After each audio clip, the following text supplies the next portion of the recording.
Harap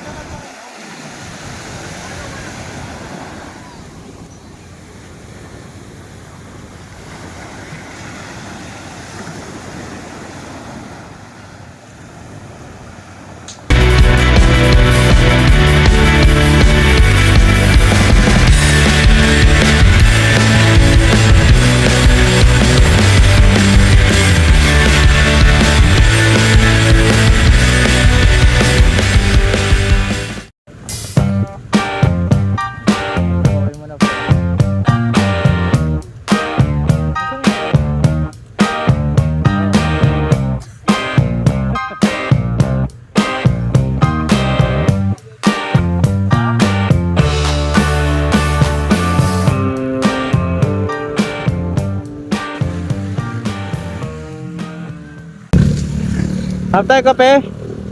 Harap tayo kape? Starbucks. Starbucks? Ikaw. Yes, nababukas pa. Harap tayo. So, good day kakwento. Good day, good day. Yan. So, pumabiyahe kami ngayon at ang oras ay 12:48. Ayan. So, yun. Papunta kami ngayon ng Maragondon. Boundary ng Batangas at Cavite. May pupuntahan kami dyan na spot. Yan, kakwento. So, keep on tune in kakwento sa aming biyahe ngayong Monday morning.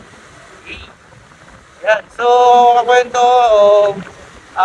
patuloy lang naman noon para sa aming para may share ako sa inyo ngayong araw na ito. Pwede nyong puntahan ng mga tropa, kapamilya, yan, mag jowa sila, may jowa, akay-akay nila, ako jowa ko yung tent ko, pati mga dalaga as usual, lalagi natin kasama kakwento. So yun kakwento, so maraming salamat sa mga nakasubscribe na sa ating YouTube channel at nakapalo sa ating Facebook account. Ayan. So, i-click mo na yung subscribe button kakwento. I-click mo na rin yung notification bell para syempre updated ka sa lahat ng video natin. Sa lahat ng ina-upload nating travel vlog kakwento. So yun, nandito na tayo, papunta na tayo ng I think Tansa, Cavite. Yan. So hanap-hanap lang tayo na pwede natin pagkapihan dahil medyo antok-antok na. Dapat kanina pa kami nakaalis sa kwento, medyo sumama yung panahon kanina, medyo umulan, kaya minor lang. Pagdating naman dito, wala na. Ito lang, sa part ng Nabotas, Malabon, ito nag-uulan, kaya medyo natala yung biyahe namin.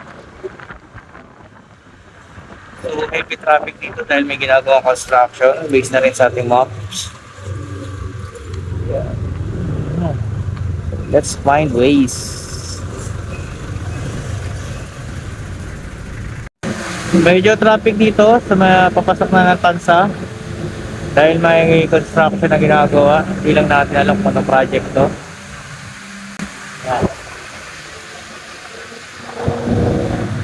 So expect nyo na kung papasok kayo or dadaan kayo dito, heavy traffic dahil sakop nyo yung halos 2 lanes. Yan.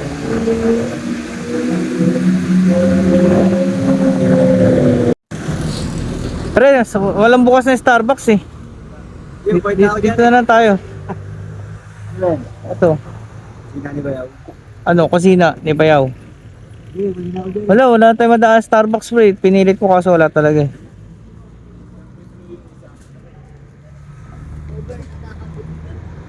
Yan, good day kakwento. So, andito na kami sa Cavite. Patansa na to, di ba? Patansa. Yan. So, ang destination namin ngayon dun sa Maragondon. Boundary na siya na actually ng Batangas saka ng Cavite.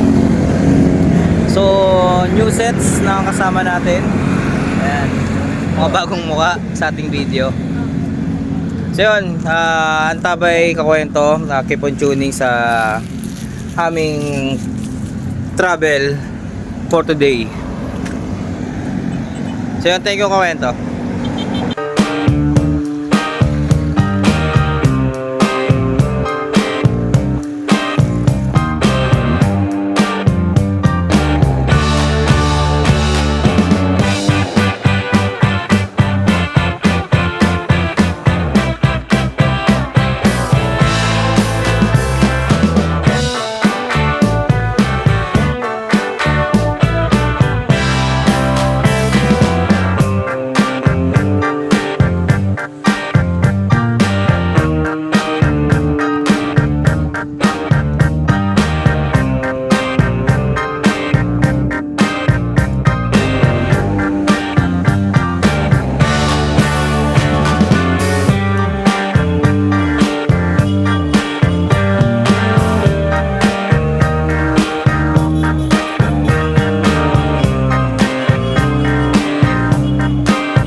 Private?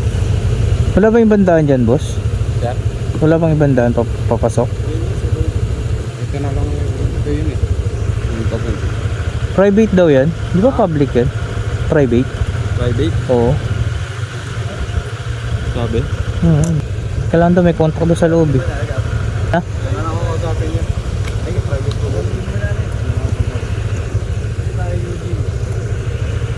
Yung pagpasok namin doon, ma'am, saan ho kami mag-ano? Hindi pwede yung motor po. Asan po parada ng motor?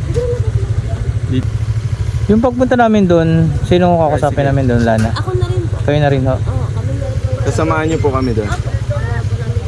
Ano ba kati sa kukunin niyo? Yung open o yung mayroon? Kuya. Ang maganda. Magkano ba yung cottage lang? Ano nga gusto niyo? Yung mayroon o yung open lang? Pag mayroon, magkano? 2.5. May kwarto rin, may ihawan kayo doon, may lutuan, may shelter kayo. Yung pala eh. Kasan mo yan? Ay, good day ka kwento.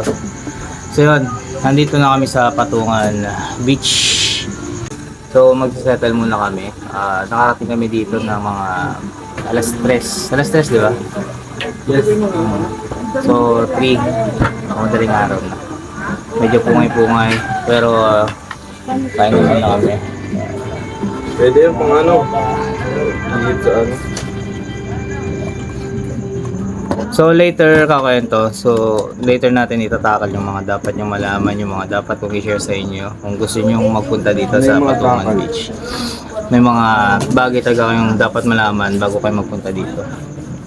Yung ganda ng beach, hindi pa natin nakikita dahil medyo madilim pa.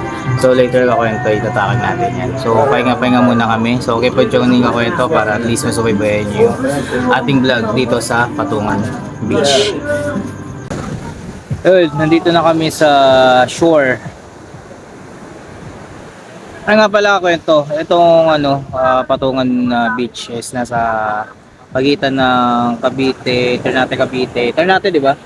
Ternate Cavite saka ng Batangas, sa boundary. Report siya ng Maragondon. So, andito kami sa shore, kumaga hindi pa kami naantok eh. Kaka-depart lang namin dito sa area. So, yung mga kasama namin nandun sa dagat. Yung maya-maya, pag na medyo bumababa na yung energy, tulog na siguro kami maya. But for the meantime, cherish mo na yung moment.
Tunog lang. Bandang huli ko pa nagka-vlog ha. Nag-base na walang page. Good morning kakwento. So yun, andito na nga kami ngayon sa Patungan Beach. Ngayon nasa ano to, located at Maragondon. Ay tinatanong ko rin kung saan part to, kung Cavite ba or Batangas. Pero sabi, boundary na raw ito ng Batangas sa Cavite. Pero located siya sa Maragondon. Yan. So, yung mga perks dito na pwede nyo ma-acquire, yan. Nag-cater sila dito ng baga island hopping. Yun lang hindi natin alam kung magkano. Yan. Kasi wala pa akong nakikita pwedeng makausap na pwedeng mag-transfer sa atin doon sa kabilang isla. Ngayon, itong beach na to is a public beach. Wala kang babayarang entrance. Ang kailangan mo lang bayaran ay yung cottages na kinuha nyo. Ayan. Ngayon kakwento, kung pupunta kayo dito ng Patungan Beach, hindi kayo pwedeng pumasok lang basta-basta. Kailangan, kasi naharang kami dun sa pinaka-entrance. Isa lang naman yung entrance dito, naharang kami kung tinanong nung gwardiya kung may nakausap na raw kami or nakapagpabook na kami, sabi namin wala. So luckily may tao doon sa labas, sa pinakabungad na tindahan, which is may-ari sila dito ng mga cottage dito. So doon na rin kami doon na rin kumuha ng cottage para makapasok dito. So ang binayaran namin doon, nagre-range yung cottages nila ng 1,500 to 2,500. Yung 1,500 as in ano lang siya, wala siyang room kasi cottage lang siya na plain. Pero yung 2,500 yun yung may room. Based dun sa video na nakita nyo kanina, malaki yung cottage and malaki rin yung room. Ayan. So occupy naman siyam kami. So nakapagpahinga naman kaming lahat ng okay, goods. Tapos yung kakwento, ang CR dito, common CR lang. So sa halo-halo na kayo doon. Tapos tindahan, marami rin tindahan dito na pwede kayong pagbilad. Pero syempre, as usual, lagi ko ina-advise sa inyo sa lahat ng mga video ko pag pupunta kayo sa mga resort, sa mga beaches, na kailangan syempre dala nyo na lahat ng mga kailangan nyo, nabili nyo na, kasi medyo syempre iba yung price talaga. Yun yung kaya nga kwento. So kailangan pag pupunta kayo dito sa Patungan Beach, kailangan may contact talaga kayo sa loob. Kasi hindi kayo papapasukin ng nakabantay na gwardiya doon sa entrance para makapasok dito sa Patungan. Kasi ang dadaanan nyo is private yung dadaanan nyo, pero yung papaliguan nyo is public. So hindi pwedeng kayong pumasok basta-basta. Actually, sabi pa nung nasakyan naming tricycle kanina, hindi ka raw pwedeng magpalakad-lakad. Kasi nga syempre private siya, baka makasuhan ka pa ng trespassing. Yun yung sabi sa amin. So yun nga pala, pagpasok nyo dito, halimbawa nakapagpabook na kayo, kung nakamotor kayo, iiwan nyo yung sasakyan doon or yung motor nyo doon sa pinaka main entrance. Tapos tricycle na lang papunta dito mismo sa beach. Gumastos kami ng 30 pesos per head sa pagsakay sa tricycle. One thing pa kwento, kung gusto yung magtayo na lang ng tent, pwede naman. Kaso ang ano nga lang, syempre kailangan may kausap talaga kayo sa loob. Yung may tent kami tinayo dito, yan, tent yan. Wala lang bayad dyan kasi nga free beach naman to. Hindi ko lang natanong kung pwede kang pumasok nang walang kausap dito. I mean, pwede kang pumasok dito na may kausap ka pero hindi ka na magre-rent ng cottages nila. Kumbaga magtatayo ka na lang ng tent. Pero I think hindi ho pwede. Kailangan talaga may kausap ka na magre-rent ka talaga ng cottage nila. Para at least kumaga legal yung pagpasok mo dito. Kasi nga yung dadaanan nyo nga kasi talaga is private. Ayan. Hindi ka talaga papasukin doon. So meaning kung hindi ka papasukin, hindi ka makakapunta din sa patungan. Yung kwento. Pero yung tent na tinayo namin, wala talaga siyang bayad. Kwento. Punta kami dun. Hey. So, lilibutin namin botong patungan. Bottom and top and side by side. Kailangan nandun sa timbangan. Timbangan. 2 seconds kada picture. Nagawa kaming busy, 4 lang kami. Ganito pag walang biyahe sa room. Walang pangasin. Sino Drew? Kaya Drew. Drew. Yung sa sabi ni Pia, ang sarap po, Pia! Nakakasama din pala humawak ng mga parcel na pasaway. Yeah! Kaya kailangan natin yung ganito yung nasa Uy. yung mga konting Para mawala yung stress. wala stress. Outing muna. Ano sabi mo kanina? Kasi yung mga parcel na pasaway, Ano sabi mo kanina? nakakapagod Ano yun. sabi mo kanina? Yung stress? Yung mga stress, sumama. Joke lang. Joke lang yun, joke lang yun. Peace. Bahala kayo mag-usap. Nag-aaway.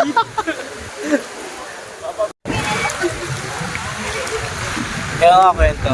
So, dito ka sa pinakadulo. Yan. Nandun yung yung tent namin. Nandun dito sa pinakadulo. So, private property din doon. Kaya nakikita niyo may harap na yun. So, hanggang dito lang kami.